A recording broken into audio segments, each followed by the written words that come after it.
Hey, I'm Shway and you're watching Millennium News channel. Today I'm bringing you the latest updates from around the world. War can end tomorrow if Netanyahu's message after killing of Hamas chief Yahya Sinwar, hours after Israel confirmed the killing of Hamas chief Yahya Sinwar, Israeli Prime Minister Benjamin Netanyahu addressed the people of Israel is committed to doing everything in our power to bring all of them home. And Israel will guarantee the safety of all those who return our hostages. But to those who would harm our hostages, I have another message. Israel will hunt you down and bring you to justice. I also have a message of hope to the peoples of the region. The axis of terror that was built by Iran is collapsing before our eyes. Nasrallah is gone. His deputy Muhsin is gone. Haniyeh is gone. Def is gone. Sinwar is gone. The reign of terror that the Iranian regime has imposed on its own people and on the peoples of Iraq, Syria, Lebanon, and Yemen, this too will come to an end. All those who seek a future of prosperity and peace in the Middle East should unite to build a better future. Together, we can push back the forces of darkness and create a future of light and hope for all of us. Benjamin Netanyahu addressed the people of Gaza, saying the war can end as soon as tomorrow if Hamas agree to lay down its arm and return the hostages. Turkey, 7 killed, 33 others injured in bus accident. At least 7 people were killed and 33 others injured after a bus accident. The bus overturned in the central Aksaray province of Turkey today. Authorities said some of the injured are in the serious condition and they are still working to identify those who have lost their lives. North Korea to send 12,000 troops for Russia-Ukraine war, claims South Korea. The participants shared the view that the current situation where Russia and North Korea's closer tie have gone beyond the movement of military supplies to actual dispatch of troops in a grave security threat not only to the country but to the international community. 5 soldiers killed, several more hurt amid fighting with Hezbollah in South Lebanon. Hezbollah meanwhile declared that it was launching a new phase in its war against Israel, saying it was using precision-guided missiles to target troops. Over 1.3 million lightning strikes leave thousands without power in South Australia. Last night, as major storm swept across the state, bringing heavy rain and severe winds. Thousands of lightning strikes were recorded every minute. Wind gusts up to 137 per km/h recorded in South Australia yesterday. Sri Lanka's National Election Commission sets expenditure limits for candidates and parties ahead of parliamentary elections. The general election is slated for 14th of November, in which 17 million voters will vote to elect 225 parliamentarians. Protests across rape case in Lahore turned severe across Pakistan. 250 arrested in Pakistan. The protest against the rape incidents in Lahore turned severe as various incidents of violence, vandalism and arson were reported in various cities. According to the media reports, at least 250 protesters were arrested in Rawalpindi today. The police used tear gas to disperse students demonstrating against the incident. Ahead of BRICS summit, Vladimir Putin lauds Prime Minister Modi's efforts to resolve the Ukraine conflict.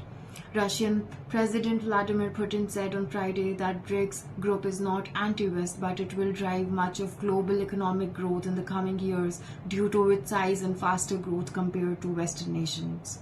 Russia has returned to Ukraine's the body of 501 soldiers, primarily killed around Avdiivka. Meanwhile, Ukrainian President Zelensky's victory plan for peace negotiation is being evaluated by Western allies as Russia shows readiness to discuss peace proposals from China and Brazil. Biden to discuss Ukraine with European allies on Swansong Berlin trip. Biden, who sought to improve ties with Europe after presidency of Donald Trump will be greeted with military honors before receiving Germany's highest order of merit from President Frank Steinmeier. UK Foreign Minister Lammy travels to China seeking pragmatic ties. Lammy's visit is not expected to yield major diplomatic agreements or intended to mark a reset in relations. Our relationship matters, Lammy said in a statement about the trip. Engagement with China is pragmatic and necessary to support UK and global interest, from stopping Russia's illegal invasion of Ukraine and candidly across both areas of contention as well as areas of cooperation is in UK's national interest. France demands release of hostages after Israel eliminates Anwar. President Joe Biden also hailed the elimination of Hamas chief, saying it is a good day for Israel and for the world. The US president said the killing of the mastermind of Hamas attack Israel proves once again that no terrorist anywhere in the world can escape justice, no matter how long it takes. The conflict in Gaza reignited after Hamas attacked Israel on 7th October after Israel from the Gaza Strip, killing more than 1,200 people, including citizens of more than 30 countries, and also took over 250 people as hostages. Following the October 7 attack, Israel launched a counter-offensive against Hamas, vowing to eliminate the entire terror group. 17-year-old ISIS supporter held for planned attack on non-Muslims in Singapore. Singapore has detained a 17-year-old youth under the Internal Security Act after he plotted to attack non-Muslim males in a public housing estate, the International Security Department said on Friday. Unease grows with France over President Macron's comment on Israel. French President Macron's comment on Israel's existence sparked unease in France, facing backlash from within and abroad. The remarks attributed to Mr. Macron during cabinet meetings said that Israel needed to adhere to the UN resolution in its campaign in Lebanon and Gaza, as they were created by the world body, have angered Israel Prime Minister Netanyahu. Biden says their opportunity to end attack between Iran and Israel.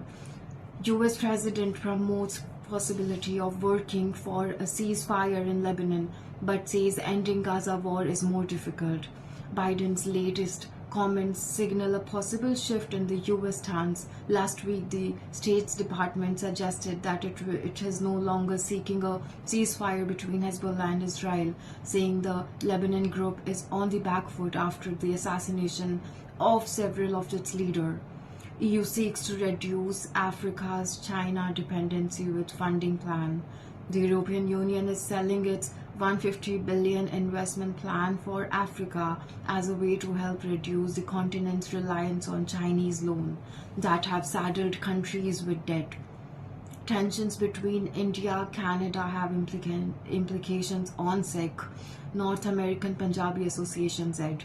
Earlier this week, India expelled 6 Canadian diplomats and withdrew its High Commissioner in Canada, Sanjay Kumar Verma, after dismissing Ottawa allegations linking the envoy to a probe after killing of Niger.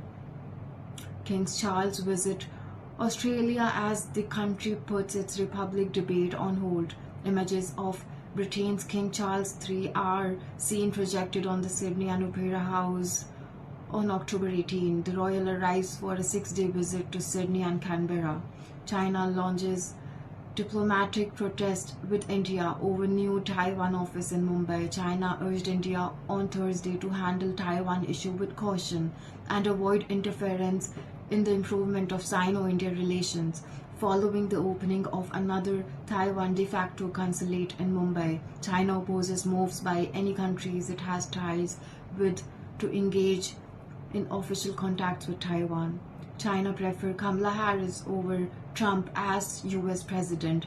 China official said they prefer Kamala Harris to Donald Trump as the next US president, considering that bilateral ties deteriorated sharply during Trump's presidency. China extends border incursions into Nepal, builds fence along Tibetan border. China has constructed a fence along the Nepal-Tibet border encroaching on Nepalese territory. The move has sparked concerns about China's growing disregard for sovereign borders.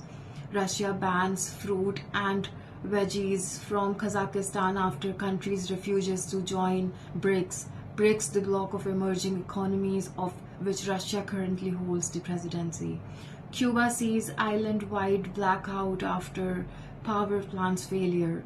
Cuba's electrical grid shut down on Friday, putting the country into a blackout after the failure of one of the island's major power plants, according to the major industry of energy.